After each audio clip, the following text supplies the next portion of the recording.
Hoje aqui no Mercado Ético, dando um banho de conhecimento de empreendedorismo, a Suzana Pádua, fundadora e presidente do IP, Instituto de Pesquisas Ecológicas. Suzana, você estava comentando com a gente que houve um primeiro grande entusiasta, a primeira grande parceria, e veio do Juscelino Martins, que é também um tremendo empreendedor e à frente, possivelmente, do maior grupo de atacado do nosso país, o Grupo Martins. Não só do país, né? Porque eles têm uma dimensão, isso, continental. Você está comentando que ele perguntou para você quanto das receitas do IP vinham dessas parcerias com empresas. E aí, o que você respondeu?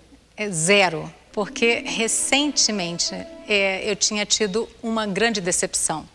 Nós tínhamos um projeto de um barco-escola para a Amazônia, para o Rio Negro. Olha aí. E para poder chegar nas comunidades ribeirinhas e prepará-las para um turismo sustentável, ético, digno. E uma empresa multinacional tinha nos prometido esse barco e nós estávamos super entusiasmados. E não só desistiu, como nunca nos deu uma satisfação. Isso, que elegância, hein? Mas isso infelizmente acontece. E esse dia, talvez eu tenha despertado no Juscelino um certo, vamos dizer, desafio por, de repente, participar de algo novo. Então, o que eu digo assim, existem algumas parcerias onde o empresário entra nos nossos sonhos, que é esse caso, por exemplo. O Juscelino, a princípio, ele e a Eliane, mulher dele, entraram no nosso sonho do Barco Escola da Amazônia. E possivelmente descobriram neles também sonhos que estavam resguardados da própria consciência de ambos, né? Eu acho que sem dúvida. O Juscelino é um ambientalista, ele é criador de antas, foi assim que a gente foi, na verdade, passar o fim de semana na fazenda dele, porque ele tem toda a concordância do IBAMA, a autorização do IBAMA para a criação de animais silvestres. Mas o que é interessante, assim, ele entrou no nosso sonho e nós construímos o sonho a partir daí, buscando o barco e equipando o barco. Ele já nos visitou no barco várias vezes. E o barco está lá? O barco está lá e serve um propósito muito nobre, que é a capacitação não só das populações ribeirinhas, como também integrar o poder, vamos dizer, federal com o poder estadual, com o poder municipal. Às vezes os órgãos de meio ambiente não têm a chance de conversar e o barco às vezes oferece essa oportunidade. A gente tira todo mundo de Manaus, passa um dia excelente fazendo uma reunião dentro do barco e há uma integração e uma, vamos dizer, uma cooperação bastante benéfica. Claro. Que é hoje acho que é a semente, já que estamos falando de IP, né? É a grande muda, é a grande planta, árvore da nova sociedade, é justamente essa capacidade de dialogar em rede, de maneira clara e entrar em ação, não ficar só no blá blá blá, no workshop, seminário, todos com um choque heterodoxo de emoção, entendeu? Terminam todos cantando e e na manhã seguinte a vida continua e muitas vezes a empresa fala, olha, eu já fiz minha parte, entendeu? E, na verdade, essa possibilidade de conversar continuamente, como você está dizendo, quer dizer, o barco está indo para lá, para cá, junta todo mundo, passa-se um dia, saem novos planos e depois vem a ação, não é? Exatamente isso. Por que será, Suzana, que tantos dos planos que nascem nos chamados seminários corporativos morrem naquele papel, em geral, largado em cima da mesa quando termina o dia?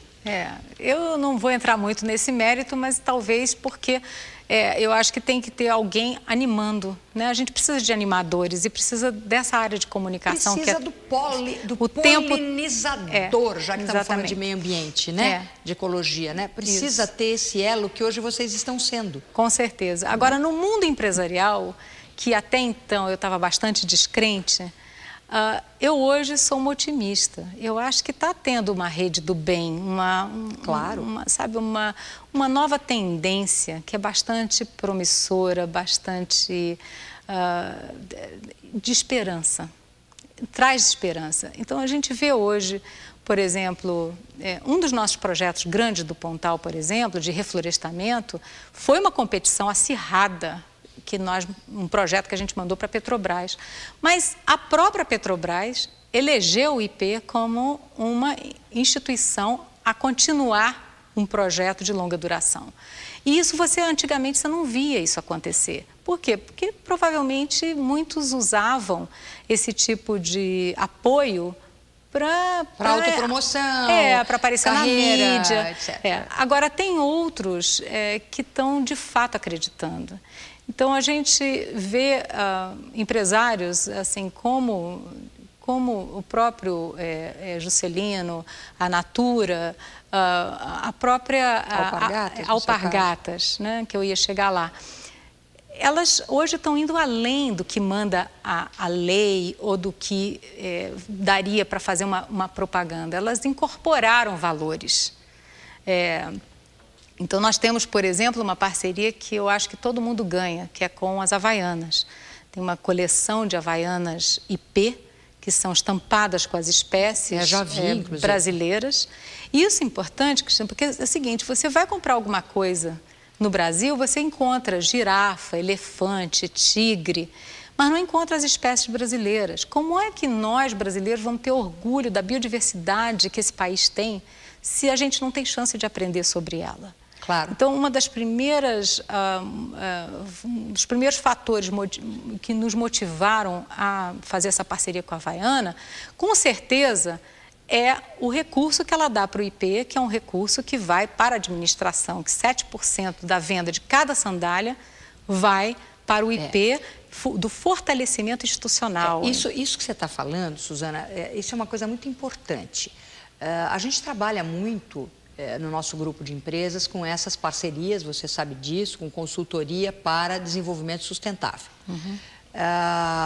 Um dos grandes pontos cruciais é uma coisa chamada o quanto eu vou de fato destinar, se eu estou abraçando um dos eixos, por exemplo, vamos dizer, da cidadania corporativa, é a questão do marketing relacionado a causas. Né? Isso que você está citando é um caso típico de marketing relacionado a causas. Isso mesmo. Muito bem. Se eu quero fazer um licenciamento, um trabalho a 4 mãos, enfim, tem 1000 maneiras de fazer. Mas tem 2 perguntas cruciais. A primeira é o seguinte: quanto eu vou destinar das vendas deste produto que abraçou uma causa para a causa?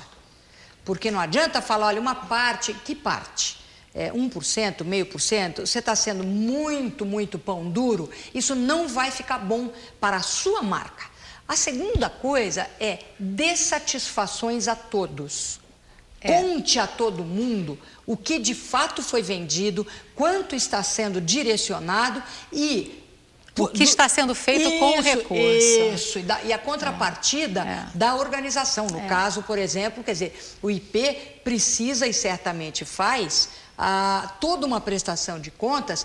Muito bem, eu estou recebendo 7% das vendas de um produto. O que eu estou fazendo com isso? Quando esse circuito todo envolve o consumidor final, envolve a sociedade, a comunidade, os grupos internos, tanto do parceiro como da tua organização, você cria um circuito, o chamado círculo virtuoso, que é uma coisa maravilhosa. A gente volta já com o mercado ético.